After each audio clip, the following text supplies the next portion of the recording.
Bonjour et bienvenue dans cette vidéo. Aujourd'hui, on va vraiment clarifier la différence entre logiciel libre, open source et freeware avec des exemples concrets pour que ce soit limpide. Commençons par le logiciel libre. Logiciel libre se traduit en anglais par free software.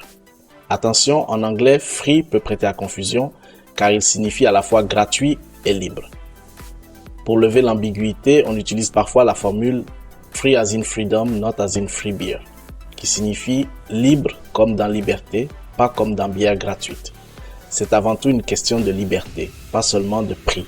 Tu peux l'utiliser, l'étudier, le modifier et le partager sans restriction. Par exemple, Chrome, Firefox, VLC sont des logiciels libres. Tu peux télécharger leur code source, l'adapter à tes besoins et même proposer des améliorations à la communauté. Red Hat, par exemple, a bâti un business mondial en proposant du support et des services autour de logiciels libres tout en respectant ses valeurs de partage. Ensuite, l'open source. Ici, l'accent est mis sur la transparence du code. Tu peux lire, modifier et redistribuer le code, mais l'approche est plus pragmatique, moins centrée sur l'éthique.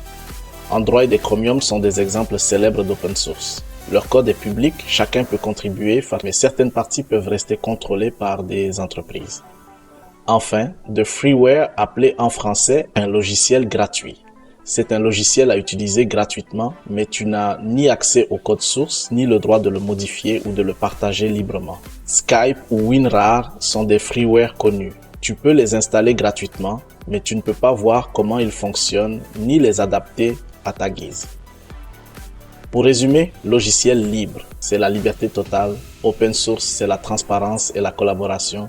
Freeware, c'est juste gratuit à utiliser, sans liberté sur le code. Dans l'univers Linux, ces notions sont essentielles. Elles favorisent l'innovation, l'apprentissage et une communauté mondiale soudée. Alors, quel type de logiciel utilises-tu au quotidien? Dis-le moi en commentaire et bienvenue dans le monde du libre.